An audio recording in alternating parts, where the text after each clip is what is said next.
Postingan apa? Yang Vidi kak. Soal Vidi. Vidi. Oh. Yang soal tuntutannya nggak masuk Ini juga akal. seru. Mau ngobrol ini? Tanggapin. Mau ngobrol ya? Boleh. Jadi gini. Tambahan materi. Pandang. Nah, ayo 3, 2, 1. Ya tapi nggak jadi deh. Ya. Udah banyak nih. Jadi kalau kasus Vidi ini, Yes. saya juga sudah sempat bertemu dengan ayahnya Vidi ya, Mas Hari ya, Harikis ya. Sudah menceritakan banyak hal. Tapi dari awal sebelum pun saya mendapatkan informasi yang banyak, saya sudah melihat ada sesuatu yang janggal. Jadi dari narasi yang dibangun, kemudian bukti-bukti yang di-reveal, ini sebenarnya lebih relevan kalau yang digugat itu sebenarnya mechanical rights. Gitu, bukan performing rights. Dan yang bikin saya semakin ragu, pihak kuasa hukum yang ada di belakang Vidi, mau ketawa nggak enak.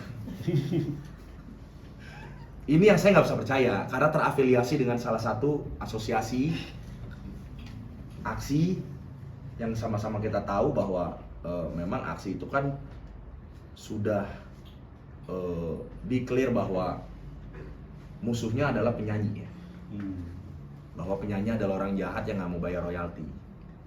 Dan mereka menggugat penyanyi harus penyanyi yang bayar royalti. Sementara undang-undang yang bilang bahwa penyelenggara yang harus bayar. Jadi ini sudah semeraut teman-teman. Bagi saya, Vidi itu korban, ya. Dan kemudian Om Kinan Nasution juga adalah korban dari doktrin-doktrin yang salah. Dan akhirnya, ya ini saya harus sampaikan. Dan gue tahu lo pasti lo tayangin yang gini-gini, gue tahu. Jadi pasti juga nanti akan dibully lagi, tapi nggak apa-apa. Saya sekali bicara kebenaran harus bicara kebenaran. Om Kinan pun buat sebagai saya ya, itu juga adalah korban yang didoktrin dan dimanfaatkan menjadi lokomotif untuk kepentingan kelompok-kelompok tertentu gitu. Jadi kalau mau berjuang yang benar, sekali lagi saya luruskan.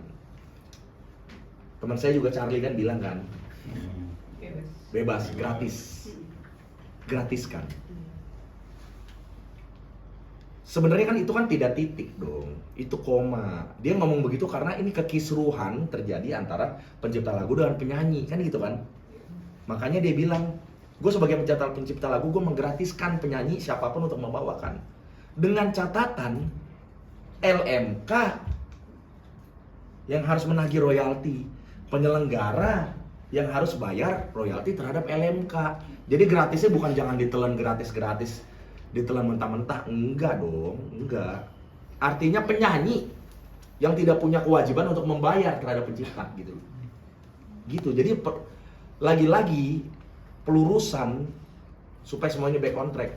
Yang kita gedor itu LMK-nya. Yang kita teriak-teriakin tuh LMK-nya. LMK itu pemegang kuasa. Dari saya sebagai pencipta lagu memberikan kuasa kepada LMK. Entah di situ nanti LMK bekerja sama dengan LMKN untuk membangun sosialisasi taat bayar gitu kan. Jadi sebenarnya masalahnya adalah ketaatan bayar dari user. Banyak user-user besar yang belum bayar gitu loh.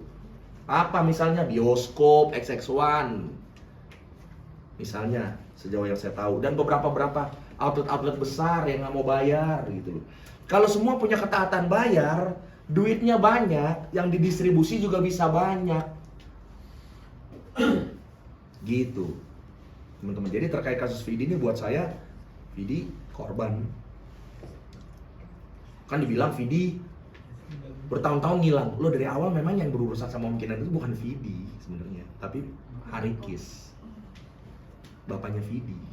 Dan ini semua based on persahabatan yang sudah, kalau mau dibilang salah dari awal, ya mungkin salah dari awal. Jadi teman-teman bisa kejar juga Mas Harikis untuk tanya sebenarnya duduk perkaranya dari POV-nya mereka itu seperti apa gitu.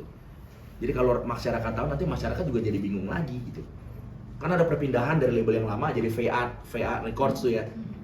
VA Records kan sebenarnya kan Vidi juga gitu loh, manajemen juga. Kalau ada kesalahan dari VA Records, itu harus digugatnya mechanical, bukan performing gitu loh. Jadi nggak nyambung. Jadi sepertinya yang tadinya isu mechanical, tapi karena ada doktrin dari figur-figur laler ini gitu loh yang mendoktrin akhirnya yaudah masuk dari performing aja, mumpung performing rights ini lagi rame isunya kan gitu kan. Gitu akhirnya jadi lokomotif lagi. Bung, berarti penyitaan rumah yang diminta itu apakah termasuk doktrin menurut Bung? Oh ya jelas dong. Itu kan semua kan saran dan gagasan dari kuasa hukum pasti. Saya kan dengerin mereka gitu kan. Sebagai kuasa hukum saya gitu. Itu pasti. Loh, Om Kinan sama Mas Hari itu bersahabat kental. Ini dari info yang saya dapat ya. Saya sampaikan aja. Saling support satu sama lain untuk jangka waktu yang cukup lama di masa lalu gitu. Dan sampai terakhir video menikah juga Om Kinan masih diundang informasinya. Semua foto-foto dikirimkan ke saya, tapi kan saya nggak mau bicara karena teman-teman tanya. Sekalian saya buka nih, gitu biar nih bergulir informasi yang baru. Itu jadi nggak mungkin lah kalau nggak masuk angin Om Kinan melakukan ini tuh nggak mungkin, gitu teman-teman. Ya, jadi Om Kinan, Vidi semua itu adalah korban bagi saya. Oke. Berarti ada aktor di belakang.